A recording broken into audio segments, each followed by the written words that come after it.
दिनांक 27 जून 2020, 10वीं कक्षा, प्रकरण 2, तत्वों का वर्गीकरण।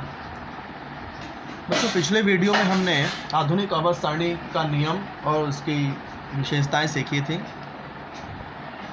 और इस वीडियो में हम लोग उसके आगे का टॉपिक सीखेंगे। आगे के टॉपिक में सबसे पहला है आधुनिक आवर्त सारणी की रचना। तो आधुनिक आवर्त सारणी की रचना में बच्चों आप देखेंगे कि आधुनिक आवर्त सारणी में कुल 7 36 पंक्तियाँ होती हैं। 36 पंक्तियाँ, इसे आप समझ सकते हैं, आपके नोटबुक में जो लाइनें होती हैं, ये जो लाइनें हैं, इन्हें 36 पंक्तियाँ कह सकते हैं। तो जैसे ये आपकी बुक में लाइंस होती हैं, ऐसे ही आधुनिक आवर्त सारणी में भी 7 36 पंक्तियाँ हैं। ये पहली पंक्ति, ये दूसरी, तीसरी, चौथी, पाँचवीं, छठवीं, सातवीं। ये वाली लाइन भी छठवीं का ही हिस्सा है और ये सातवीं का ही हिस्सा है। आप नंबर यहाँ देख सकते हैं, जैसे यहाँ 57 से 71, यहाँ भी 57 से 71 है। ये 89 से 103, यहाँ भी 89 से 103। तो ये छठवें और सातवें का ही हिस्सा है। तो 7 आवर्त हैं। ये जो 36 पंक्तियाँ हैं, इन्हें हम आवर्त कहेंगे। ऐसे यहाँ 18 ऊर्ध्वाधर स्तंभ हैं, इन्हें हम समूह कहेंगे। यहाँ बस एक बात आपको समझना है कि पहला समूह, दूसरा समूह, ये जो 13वां समूह है, इसे भी तीसरा समूह भी कहा जा सकता है। 14वां जो समूह है उसे चौथा समूह कहा जा सकता है। इसे 15वें को 5वां समूह भी कह सकते हैं। 16वां है तो 16वां समूह, 6ठा समूह, 17 को 7वां समूह भी कह, ध्यान रखिएगा। तो ये रचना है आधुनिक आवर्त सारणी की कि 7 36 पंक्तियाँ जिन्हें आवर्त कहते हैं, 18 ऊर्ध्वाधर स्तंभ है जिन्हें समूह कहते हैं, और इसमें एक टेढ़ी मेढ़ी रेखा होती है जो पूरे आवर्त सारणी को धातु, अधातु और धातु सदृश इन 3 भागों में वर्गीकृत करती है। इस टेढ़ी मेढ़ी रेखा के बाईं तरफ जितने भी तत्व हैं वो सब धातु कहलाते हैं। टेढ़ी मेढ़ी रेखा के समीप में जो तत्व हैं, ये तत्व धातु सदृश कहलाते हैं, यानी इनमें धातु और अधातु दोनों के गुणधर्म होते हैं। और इसके बाद दाईं तरफ के जो तत्व हैं वो अधातु कहलाते हैं।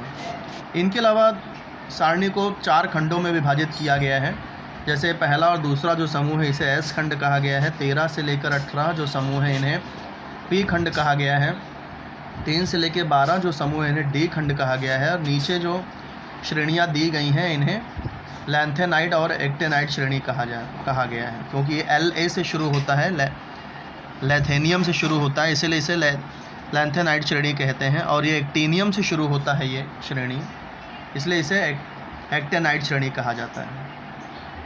और एक बात और समझ लीजिए कि पहले समूह के जो तत्व हैं उन्हें क्षारीय धातुएं कहेंगे, दूसरे समूह के तत्वों को भूक्षारीय धातु कहा जाएगा। 17वें समूह को हैलोजन कहा जाएगा। जो 17वां समूह का तत्व है इसे हैलोजन कहा जाएगा। 18वें समूह को निष्क्रिय गैसीय तत्व कहा जाएगा। और ये जो एफ खंड के तत्व हैं इन्हें लैंथेनाइड और एक्टेनाइड श्रेणी इन्हें कहा जाएगा। तो ये थे आधुनिक आवर्त सारणी की रचना। इसके बाद इलेक्ट्रॉनिक संरूपण की बात आती है। तो इलेक्ट्रॉनिक संरूपण के लिए मैं आपको कुछ ट्रिक दूंगा। इलेक्ट्रॉनिक संरूपण है क्या?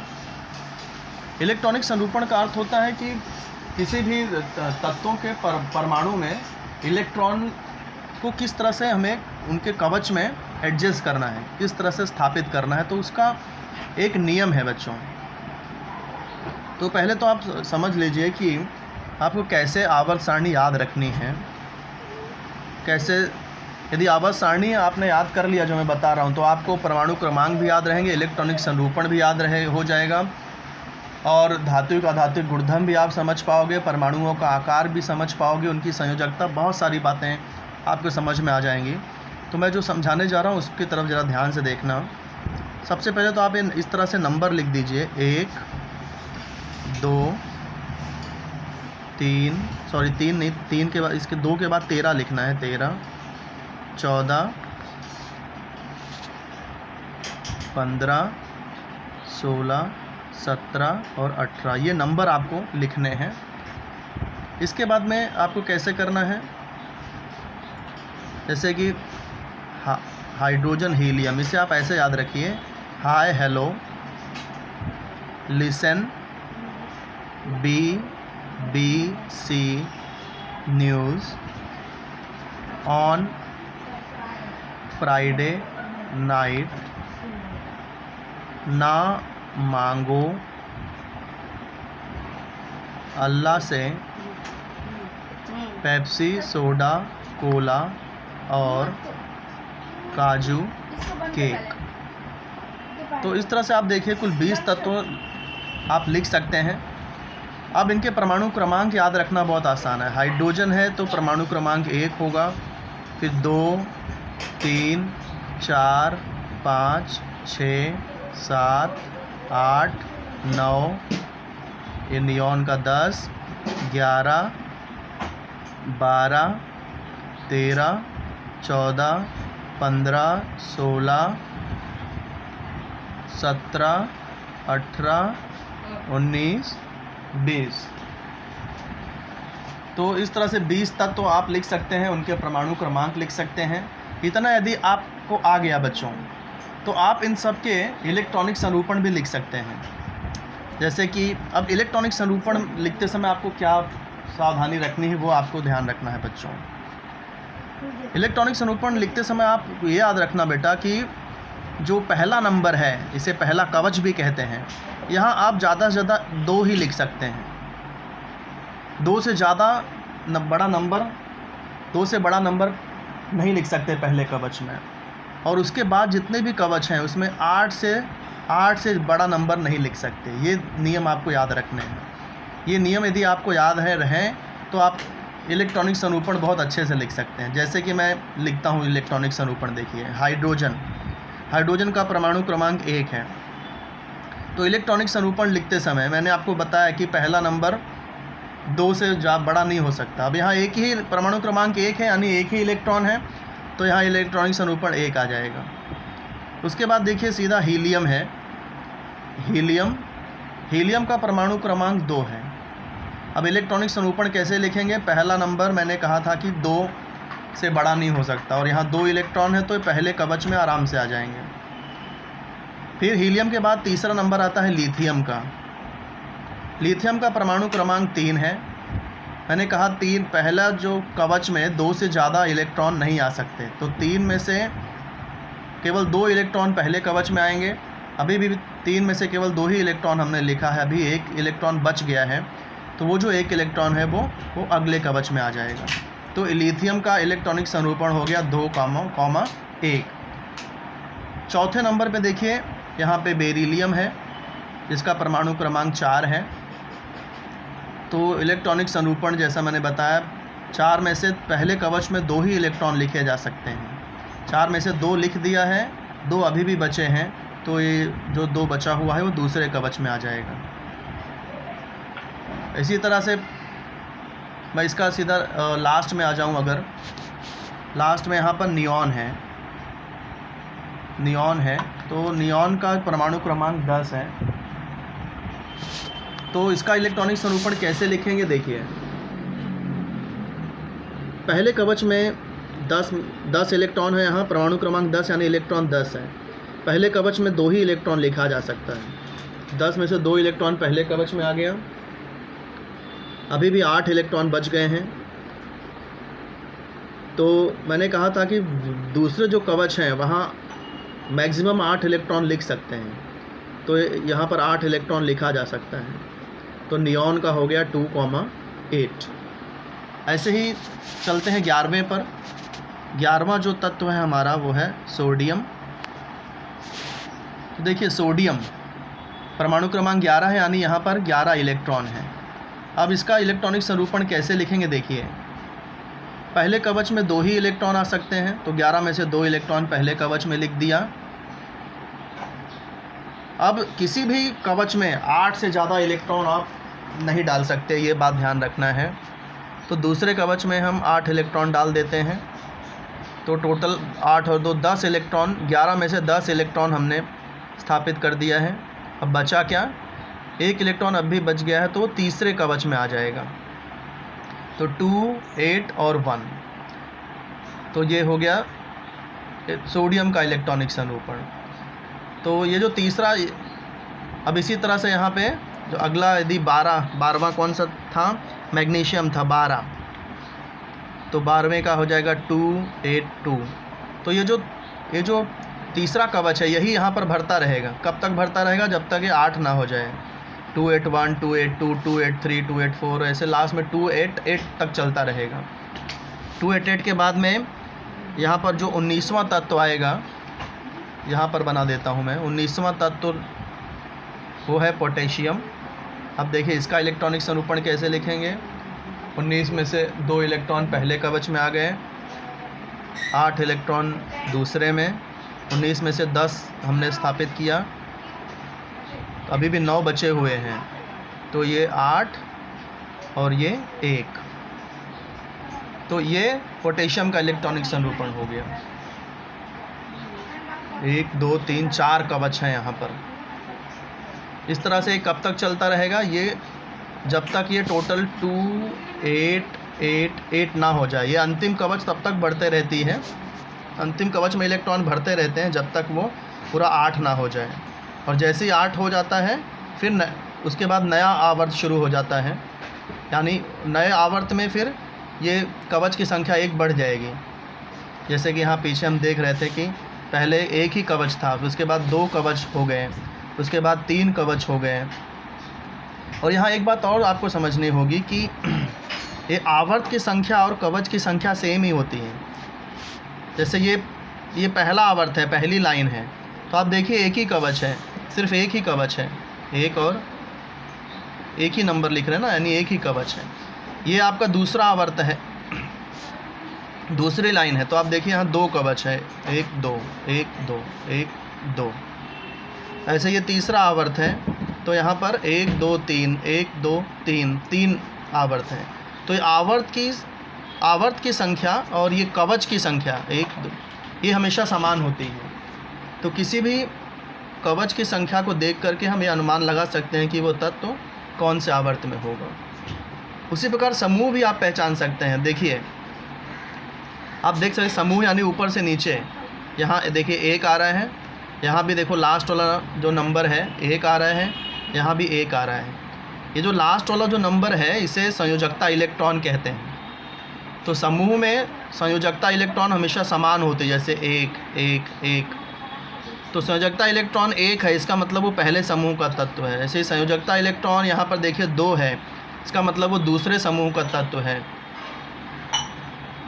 तो यदि ऐसे ही संयोजकता इलेक्ट्रॉन 3 आ रहा है, इसका मतलब वो तीसरा समूह यानी कि 13वें समूह का तत्व है। और यदि संयोजकता इलेक्ट्रॉन 4 आए तो इसका मतलब वो चौथा समूह यानी कि 14वें समूह का तत्व है। यदि संयोजकता इलेक्ट्रॉन 5 हो तो इसका मतलब वो 5वां समूह यानी कि 15वें समूह का तत्व है। तो इस तरह से संयोजकता इलेक्ट्रॉन जो है यानी कि लास्ट वाला नंबर है, इसके आधार पर हम उसके समूह की संख्या बता सकते हैं। और उसमें जो कवच की संख्या है, कवच की संख्या के आधार पर हम उसमें आवर्त की संख्या बता सकते हैं। तो ये था इलेक्ट्रॉनिक संरूपण के बाद कि कैसे परमाणु क्रमांक के आधार पर इलेक्ट्रॉनिक संरूपण निर्भर होता है, और इलेक्ट्रॉनिक संरूपण के आधार पर हम उसके आवर्त की संख्या और समूह की संख्या बता सकते हैं। और इसी इलेक्ट्रॉनिक संरूपण के आधार पर और भी चीज़ें निर्भर होती हैं। क्या निर्भर होती हैं वो मैं आपको बता देता हूँ। इलेक्ट्रॉनिक संरूपण के आधार पर ही इसकी संयोजकता निर्धारित होती है। कैसे निर्धारित होती है मैं आपको बताता हूँ। जैसे कि यदि कोई तत्व पहले समूह में है, जैसे कि पहला समूह मैंने आपको याद कराया था, हाय हेलो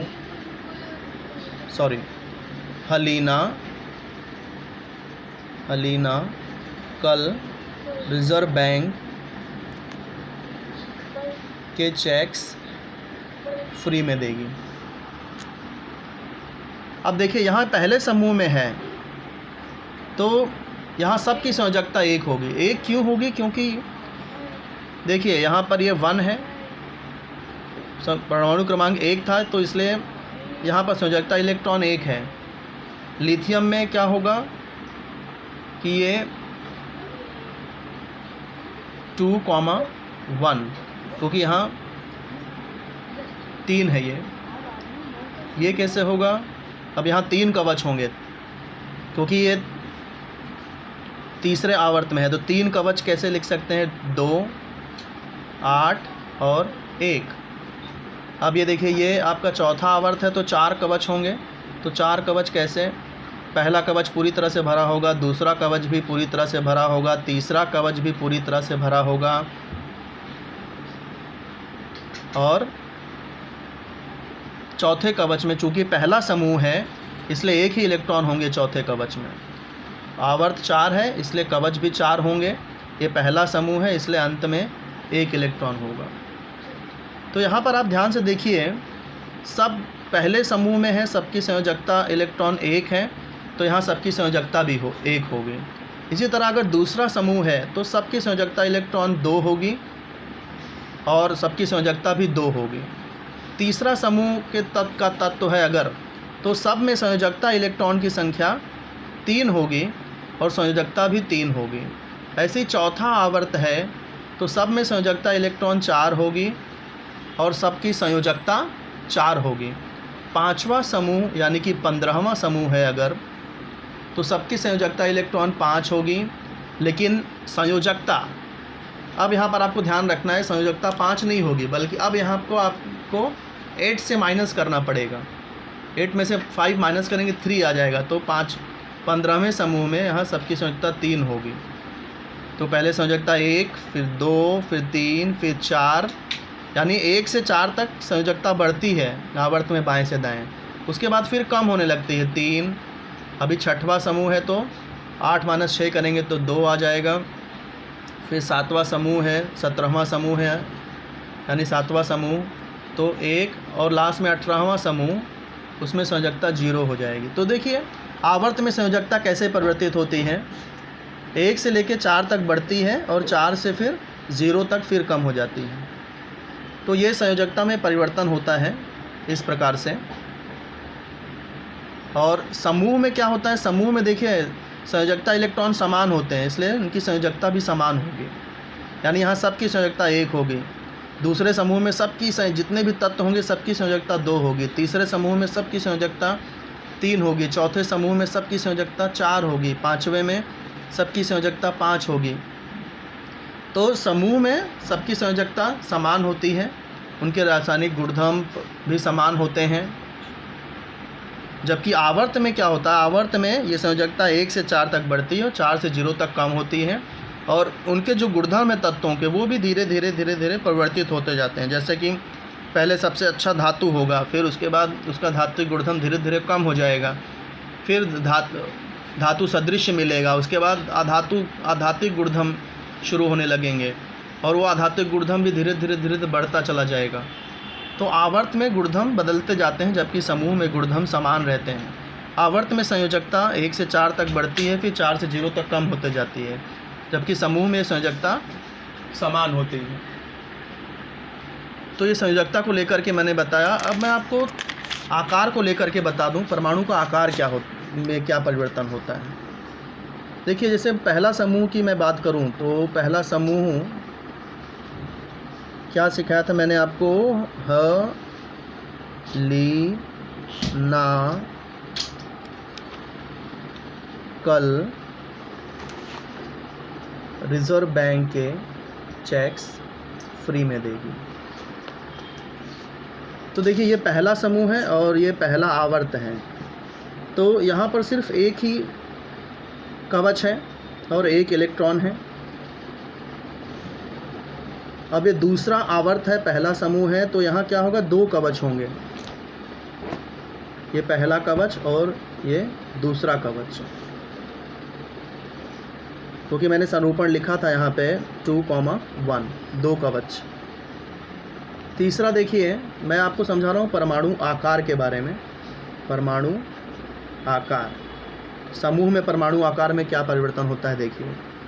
सोडियम है, सोडियम अब यहाँ 3 कवच होंगे। 3 कवच कैसे? पहला कवच पूरी तरह से भरा होगा, दूसरा कवच भी पूरी तरह से भरा होगा, तीसरा चूँकि पहला समूह है इसलिए यहाँ पर 1 इलेक्ट्रॉन होंगे। 3 कवच हो गए, 1, 2, 3। तो आप देख सकते हैं कि जैसे जैसे हम ऊपर से नीचे की ओर बढ़ रहे हैं, यहाँ कवच की संख्या लगातार बढ़ते जा रही है और इसीलिए परमाणु का आकार यहाँ पर बढ़ता जा रहा है। तो हम कह सकते हैं जैसे जैसे हम ऊपर से नीचे की तरफ आते हैं, कवच की संख्या यहाँ बढ़ते जाती है, इसलिए परमाणु का आकार भी बढ़ता जाता है।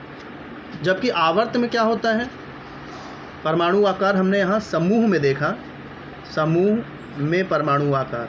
अब हम देखेंगे परमाणु आकार, परमाणु का आकार आवर्त में कैसे बदलता है।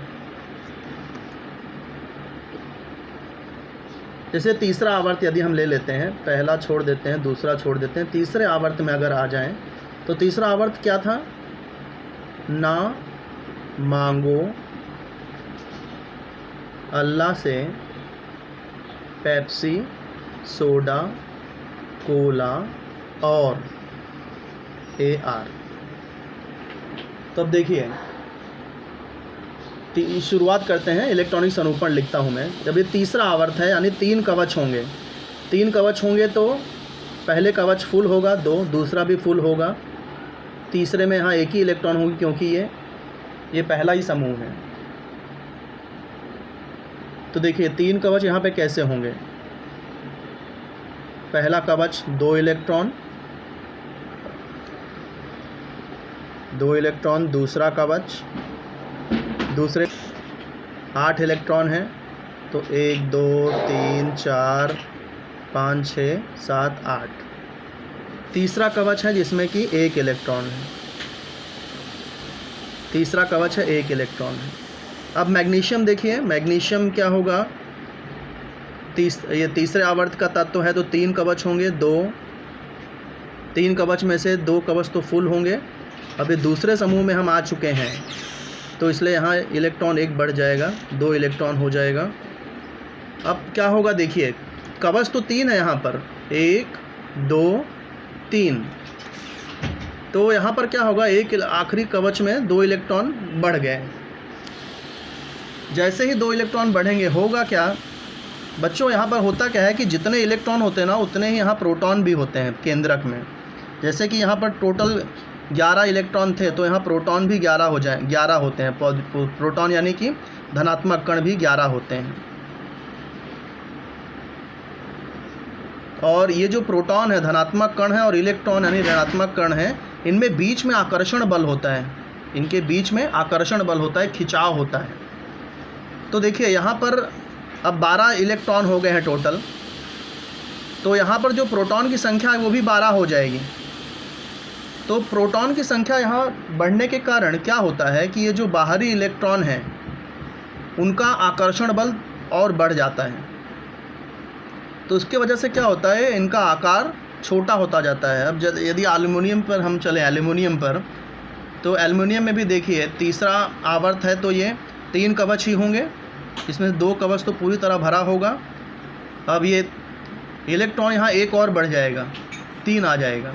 तो देखिए यहाँ इलेक्ट्रॉन और 1 बढ़ जाने से की वजह से क्या होगा कि यहाँ प्रोटॉन भी 1 और बढ़ जाएगा। तो इसकी वजह से यहाँ पर आकर्षण और तेज होगा, तो ये जो परमाणु का आकार है वो और छोटा हो जाएगा, और छोटा हो जाएगा। इस तरह से जैसे जैसे हम आवर्त में बाएं से दाएं बढ़ते जाएंगे तो एक ही कवच में इलेक्ट्रॉन की संख्या बढ़ती जाएगी। संयोजकता इलेक्ट्रॉन की संख्या बढ़ती जाने से उसका नाभिक की तरफ आकर्षण भी बढ़ता जाता है और इसीलिए परमाणु का जो आकार है वो छोटा होता चला जाता है। परमाणु का आकार छोटा होता चला जाता है आवर्त में बाएं से दाएं जाने पर। तो ये मैंने आपको परमाणु के आकार के बारे में समझाया। अब हम सीखेंगे धात्विक और अधात्विक गुणधर्म क्या होता है। पहले समझ लेते हैं धात्विक गुणधर्म क्या होता है। धात्विक गुणधर्म, देखो बच्चों, मैंने आपको बताया था कि जितने इलेक्ट्रॉन होते हैं उतने ही नाभिक में प्रोटॉन भी होते हैं। तो मान लो कि इसमें हम लोग छोटा ले लेते हैं, लिथियम ले लेते हैं, लिथियम जिसका परमाणु क्रमांक 3 है। तो यहाँ पहले कवच में 2 इलेक्ट्रॉन होंगे और दूसरे कवच में 1 इलेक्ट्रॉन होंगे, 2 और 1। अब देखिए यहाँ बाहरी कवच में इलेक्ट्रॉन 1 है, तो होता क्या, यहाँ पर एक बाहरी कवच में 1 इलेक्ट्रॉन होने से यहाँ नाभिक में टोटल 3 प्रोटॉन होंगे, क्योंकि टोटल 3 इलेक्ट्रॉन है तो प्रोटॉन 3 है। अब ये जो बाहरी इलेक्ट्रॉन है, संयोजकता इलेक्ट्रॉन है, नाभिक से दूर होने की वजह से इसका आकर्षण बल कम होता है। तो इसमें क्या होता है, जो बाहरी इलेक्ट्रॉन है ये बड़ी आसानी से इसमें से निकल जाता है। तो जब 1 इलेक्ट्रॉन निकल गया, 1 इलेक्ट्रॉन जब निकल गया तो यहाँ पर इलेक्ट्रॉन सिर्फ 2 बचे, जबकि प्रोटॉन कितने थे, प्रोटॉन अब भी 3 है, 1 2 3। तो प्रोटॉन यानी कि प्लस की संख्या 3 है और जो इलेक्ट्रॉन है वो सिर्फ 2 ही हैं, तो टोटल इनमें 1 धन आवेश आ गया। तो ऐसे जो परमाणु हैं जो इलेक्ट्रॉन का त्याग करके धन आवेश का निर्माण करते हैं, तो ऐसे परमाणु धात्विक गुणधर्म वाले परमाणु होते हैं। तो इलेक्ट्रॉन का त्याग करके धन आवेश का निर्माण करने का ये जो गुणधर्म है, ये जो प्रवृत्ति है, यही धात्विक गुणधर्म कहलाती है। और जबकि आधात्विक गुणधर्म क्या है,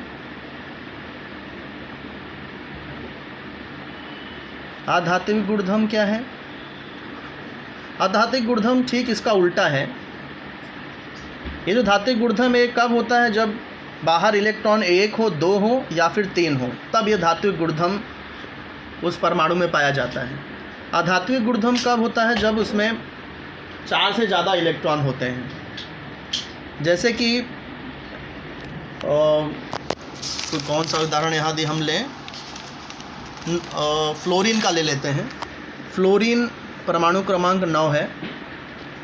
अब 9 होने की वजह से यहाँ पहले कवच में 2 इलेक्ट्रॉन आएगा, दूसरे में 8 इलेक्ट्रॉन आएगा और तीसरे में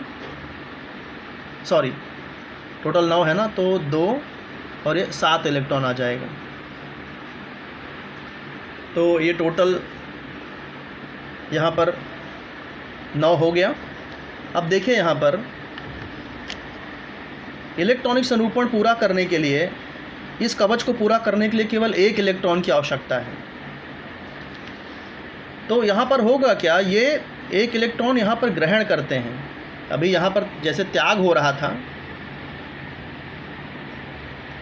वैसे यहाँ पर इसका उल्टा होता है, इलेक्ट्रॉन यहाँ ग्रहण किया जाता है, क्योंकि यहाँ नंबर ज़्यादा है, इस कक्षा को भरना आसान है।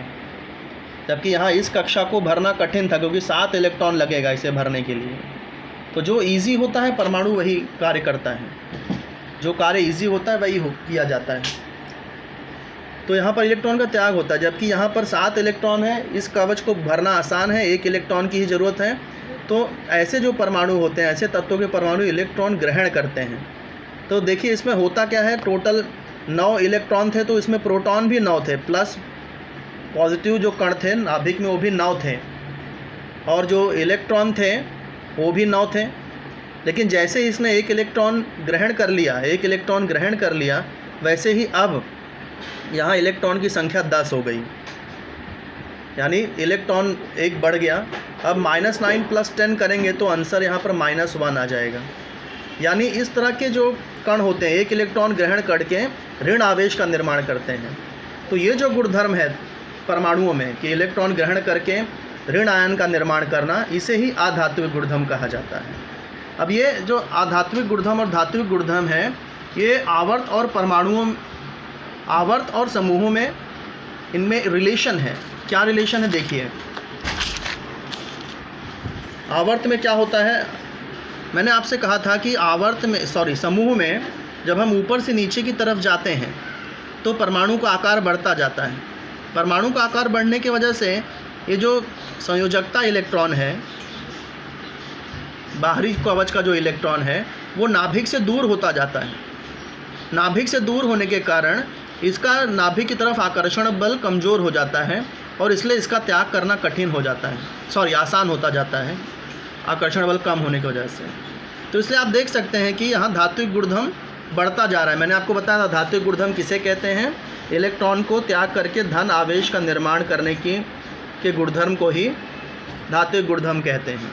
तो समूह में ऊपर से नीचे जाते समय परमाणु का आकार बढ़ने से संयोजकता इलेक्ट्रॉन नाभिक से दूर होता जाता है, इसलिए उसका आकर्षण बल नाभिक की तरफ कम हो जाता है और इसलिए जो परमाणु होता है वो बड़ी आसानी से इलेक्ट्रॉन का त्याग कर देता है। यानी इलेक्ट्रॉन का त्याग करके धन आवेश का निर्माण करने की जो क्रिया है वो समूह में ऊपर से नीचे की ओर के तत्वों में बढ़ते जाते हैं। इसलिए हम कह सकते हैं कि समूह में ऊपर से नीचे आते समय धात्विक गुणधर्म बढ़ता जाता है और अधात्विक गुणधर्म कम होता जाता है। जबकि आवर्त में मैंने आपको बताया था कि एक ही कवच में इलेक्ट्रॉन की संख्या बढ़ती रहती है, जिसके कारण उसका आकर्षण नाभिक की ओर बढ़ता जाता है। आकर्षण बढ़ने के कारण जो संयोजकता इलेक्ट्रॉन है यानी कि आखिरी कवच के इलेक्ट्रॉन है उनका त्याग करना कठिन होता जाता है। इसलिए हम कह सकते हैं कि आवर्त में बाएं से दाएं जाते समय धात्विक गुणधर्म कम होता जाता है और अधात्विक गुणधर्म बढ़ता जाता है। तो इस वीडियो में इतनी ही चर्चा करेंगे। इस चैप्टर का अगला भाग मैं अगले वीडियो में प्रेषित करूंगा। तो ये इससे संबंधित जो होमवर्क है वो मैं आपको क्वेश्चन में दूंगा और वो आपको हल करके भेजना है। धन्यवाद।